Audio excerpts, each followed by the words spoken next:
गौरीगंज नाम के एक गांव में राजू नाम का एक किसान रहता था। वह अपनी पत्नी सीता के साथ एक छोटी सी झोपड़ी में रहता था। एक बार गांव में धान की रोपाई चल रही थी। सभी लोग सुबह सुबह अपने खेतों की ओर जाने लगे। मैं जा रहा हूँ खेत पर, तुम खाना लेकर वहीं आ जाना, और भाग्यवान साथ में थोड़ी दही का शरबत भी ले लेना। ठीक है जी, आप जाइए, मैं ले आऊंगी। राजू अपने खेत में पहुंचता है।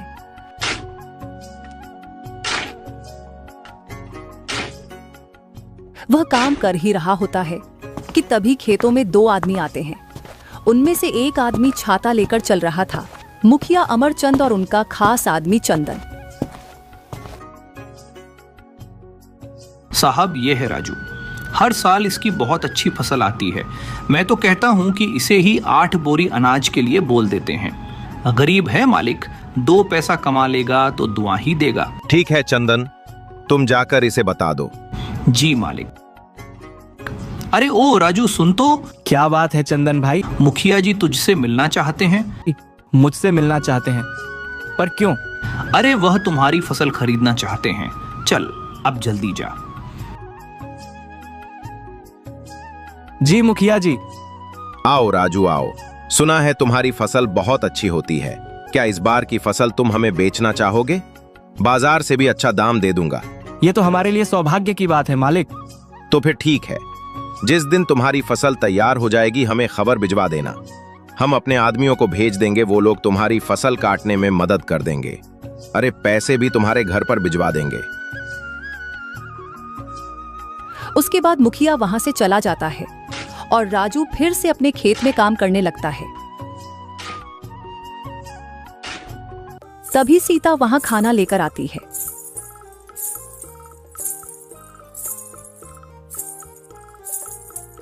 सुनिए जी, आकर खाना खा लीजिए, और हाँ, साथ में दही का शरबत भी लाई हूँ, ये लीजिए।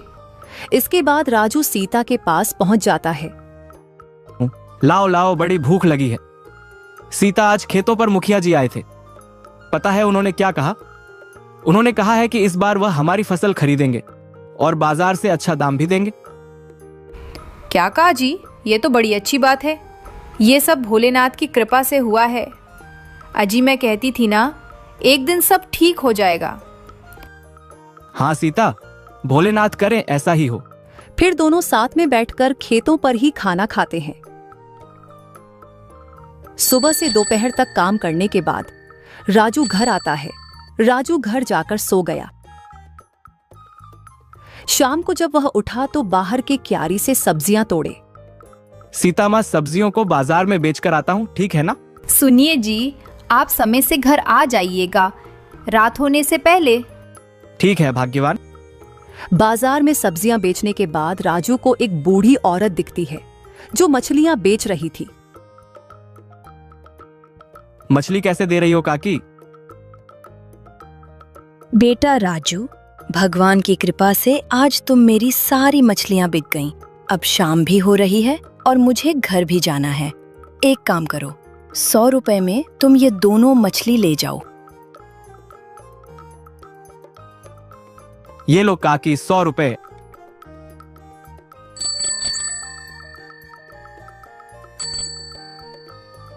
आज सीता से कहूंगा कि मछली बनाए शाम को।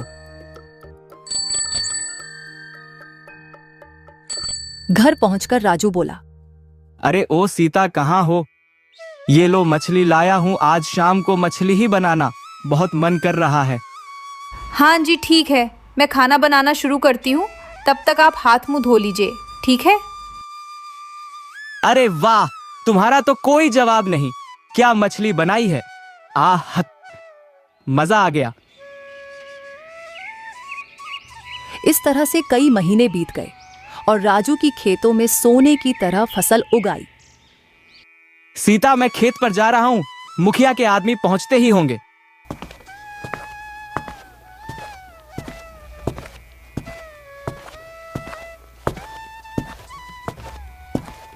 राजू खेत में गया। चल बेटा राजू, तैयार हो जा, अब बहुत काम करना है आज। तभी मुखिया के आदमी भी वहां पहुंच जाते हैं।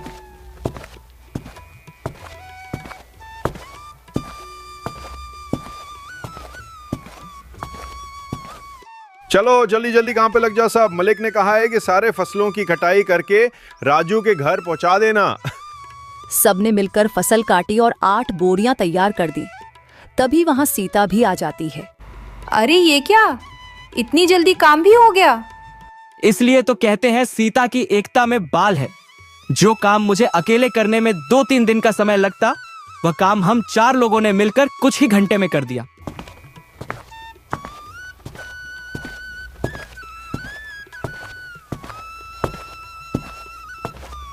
इसके बाद सबने मिलकर बोरियां राजू के घर तक पहुंचा दी।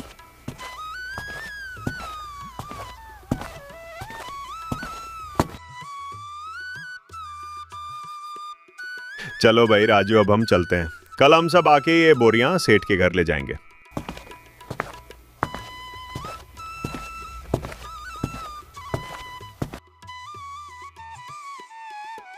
चलो आज का काम तो खत्म हुआ, अब बस कल का इंतजार है।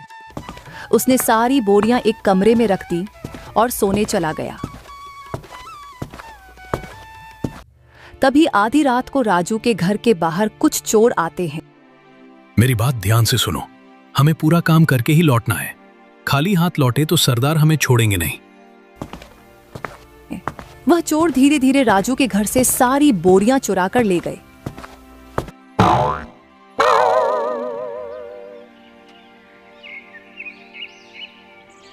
अगले सुबह सीता चिल्लाने लगी, सुनिए जी, जल्दी उठिए, जल्दी उठिए, देखिए क्या हो गया। घबराकर राजू की आंख खुली। अरे सीता, क्या हो गया? क्या हुआ भाग्यवान, जो तुम इतना जोर से चिल्ला रही हो? घर में से सारी बोरियां चोरी हो गई है, अनाज की। क्या? ऐसा कैसे हो सकता है? उठकर और खुद ही देख लीजिए। हे भगवान, ऐसा कैसे हो गया? ये क्या हो गया मेरे साथ? हे भोलेनाथ, मैं तो कभी किसी का बुरा नहीं चाहा, फिर यह सब मेरे साथ ही क्यों? चिंतित होकर राजू घर के बाहर बैठ जाता है। तभी वहां मुखिया का खास आदमी चंदन आया। अरे भाई राजू, बोरियां तैयार है ना? कल रात को ही मेरे घर से सारी बोरियां चोरी हो गई। ये क्या कह रहे हो राजू? कहीं मुखिया जी गुस्सा ना हो जाए। तुम तो उनका गुस्सा जानते ही हो, लेकिन फिर भी उनसे बात तो करनी ही पड़ेगी। चलो अब मेरे साथ। राजू चंदन के साथ अमरचंद के घर गया। क्या हुआ राजू, तुम सब खाली हाथ क्यों आ रहे हो? मुखिया जी, कल मेरे घर से सारी बोरियां चोरी हो गई। सुबह हमने देखा तो अनाज की सारी बोरियां गायब थीं। यह क्या मजाक है राजू? कहीं अच्छे दाम के चक्कर में तुमने किसी और को तो नहीं भेज दी और मुझसे आकर झूठ बोल रहे हो? नहीं नहीं मुखिया जी, एक ही गांव में रहना है, हम सबको भला झूठ बोलकर कितने दिन बच पाऊंगा? ठीक है, लेकिन अगर मुझे पता चला कि तुमने किसी और को बचा है, तब देखना मैं क्या करता हूं तुम्हारे साथ। कुछ दिन तक राजू और सीता बहुत उदास है। सब्जियां बेचकर घर में जो भी पैसे आते, राजू उन्हें बहुत संभाल कर खर्च करता था।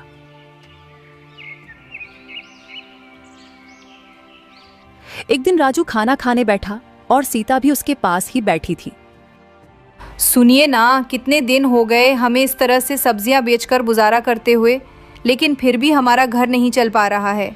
सिर्फ सब्जियां बेचकर हमारा गुजारा नहीं हो सकता। पहले तो हम अनाज बेचकर अपना गुजारा कर लेते थे, जिससे साल भर हमारा खर्च निकल जाता था। लेकिन अब तो हमें अगली फसल के पक जाने तक का इंतजार करना होगा। आप बताइए ना, ऐसे कैसे घर चलेगा? मैं जानता हूं, लेकिन मैं क्या करूं? मुझे कुछ भी समझ नहीं आ रहा। कि राजू थाली में रखा अचार रोटी के साथ खाता है। अरे सीता, यह अचार कहां से लाई हो? ये अचार तो मैंने बनाया है घर पर। अरे वह सीता, यह अचार ही हमारी समस्या का समाधान है। मेरी बात सुनो ध्यान से। तुम अचार बनाना और मैं लोगों के घर घर जाकर अचार बेचूंगा। पहले हम लोगों को अचार का स्वास्थ्य खाएंगे, उन्हें पसंद आया तो वह जरूर खरीदेंगे। लेकिन अगर उन्हें पसंद नहीं आया तो? अरे कैसे नहीं आएगा? मेरी सीता ने जो बनाया है, वह अंग्रेजी में क्या कहते हैं, फैंटास्टिक अचार बनाती हो तुम।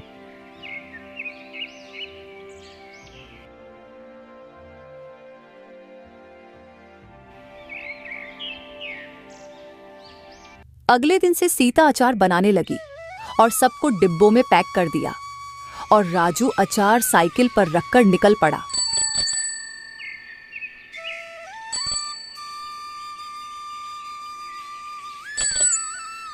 घर पर कोई है भाई? अरे आ रही हूँ। पता नहीं सुबह सुबह कौन परेशान करने आ जाता है।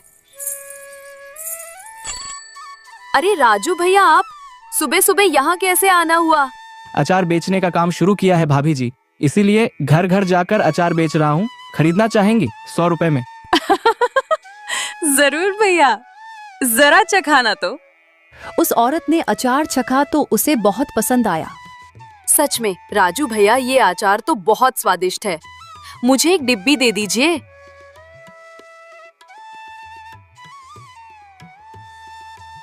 ये लीजिए भैया, आपके 100 रुपए। चलता हूँ भाभी जी।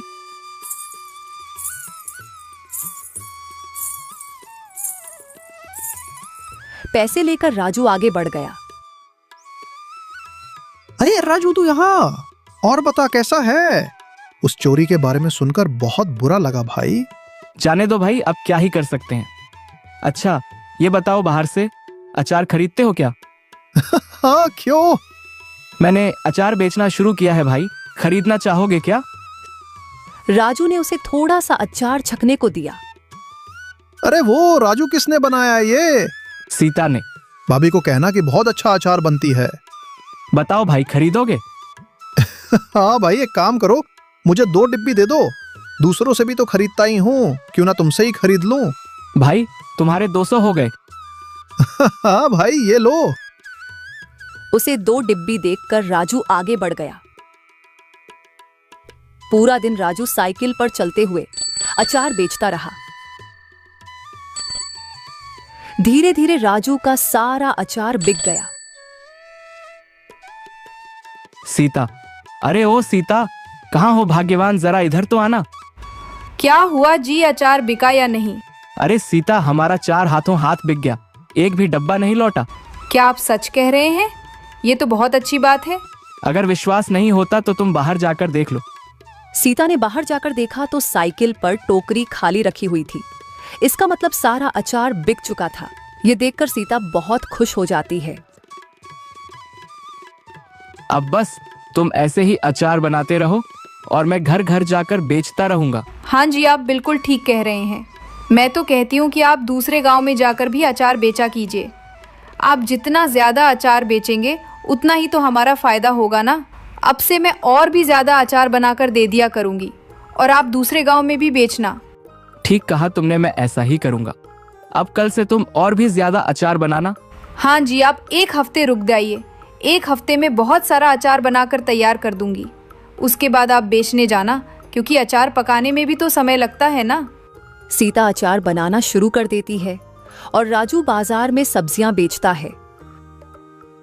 कुछ दिनों में अचार तैयार हो जाता है और राजू फिर से उन्हें बेचना शुरू कर देता है।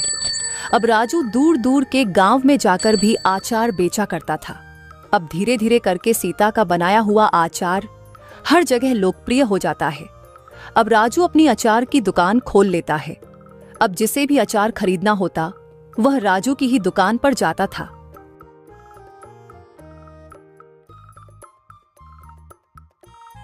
एक दिन वहां से गुजरते हुए मुखिया की नजर राजू की दुकान पर पड़ी।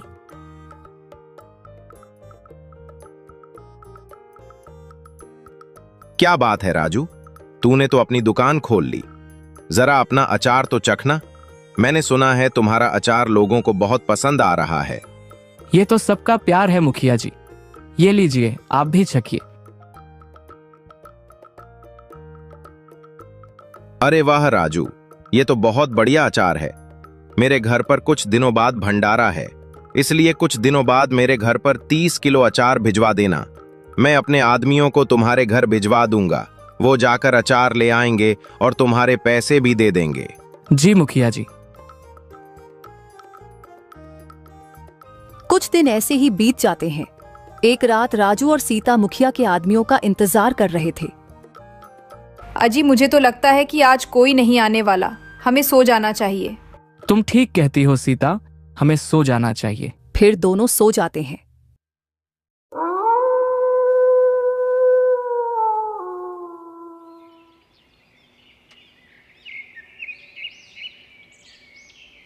अगले दिन जब राजू और सीता उठे तो घर में फिर से चोरी हो चुकी थी। इस बार अचार की चोरी हुई थी।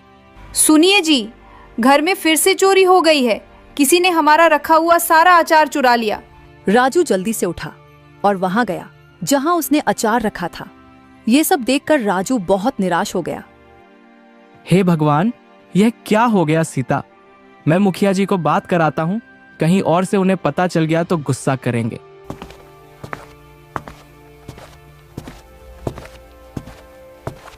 राजू मुखिया के घर गया। मुखिया जी, इस बार फिर से हमने जो आपके लिए अचार तैयार किया था वह चोरी हो गया। क्या ये हमेशा मेरे साथ ही क्यों होता है? मैं जब भी तुमसे कुछ मांगता हूं तो वो तुम्हारे घर से चोरी क्यों हो जाता है? मुझे तो लगता है तुम अपना सामान मुझे बेचना ही नहीं चाहते। ठीक है, मैं आज के बाद कोई भी सामान तुमसे खरीद लूंगा ही नहीं। जाओ। ऐसी बात नहीं है मुखिया जी, आप खुद ही सोचिए ना, मैं भला आपसे दुश्मनी क्यों मोल लूंगा? आप चिंता मत कीजिए, मैं फिर से आपके लिए 30 किलो अचार तैयार करता हूं। ठीक है, मगर इस बार कुछ हुआ तो तुम देख लेना, अच्छा नहीं होगा।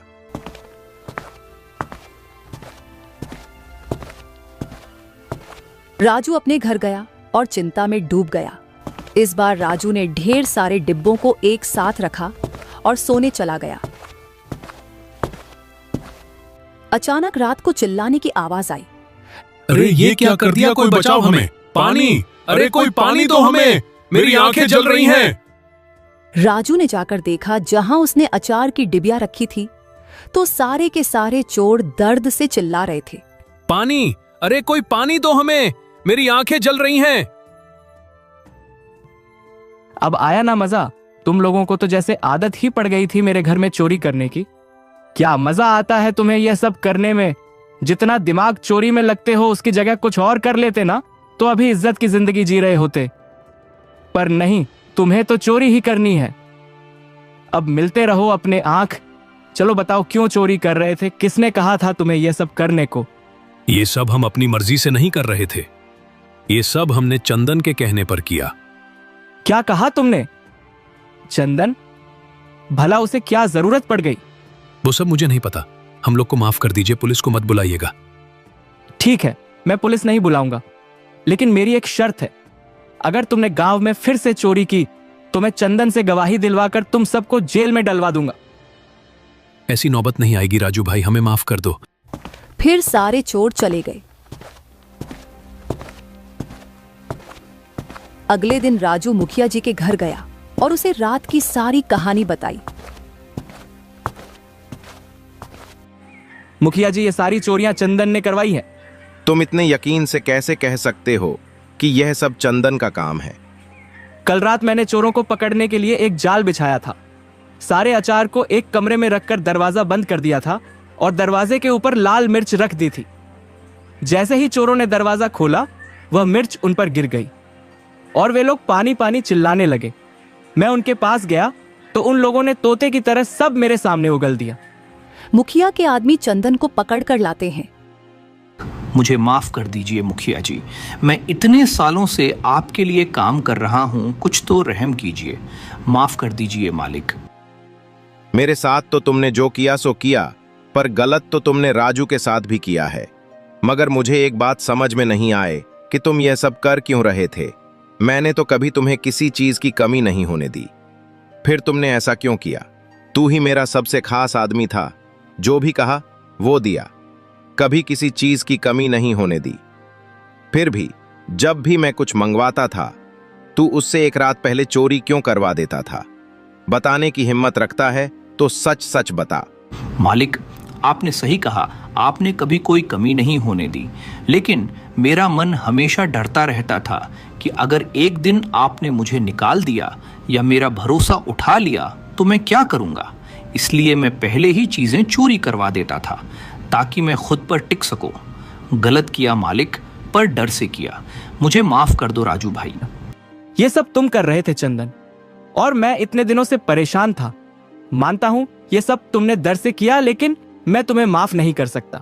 मैं नहीं चाहता कि गांव में और किसी के साथ भी ऐसा हो। सबके पास ये सबक पहुंचना चाहिए, इसलिए मुझे किसी माफी की उम्मीद मत रखना।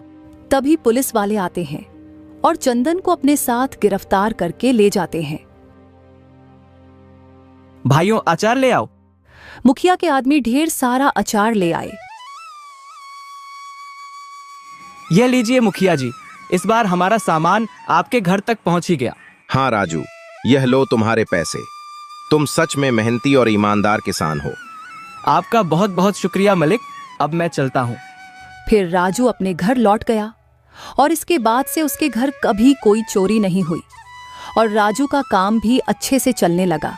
कई बार लोग सुरक्षा या भरोसे की कमी से गलत रास्ता चुन लेते हैं। ये कहानी यही बताती है कि विश्वास की डोरी दोनों तरफ से मजबूत होनी चाहिए और कभी-कभी वफादारी के पीछे भी डर छुपा होता है, खोने का डर। कहानी पसंद आई हो तो वीडियो को लाइक करके चैनल को सब्सक्राइब जरूर करें।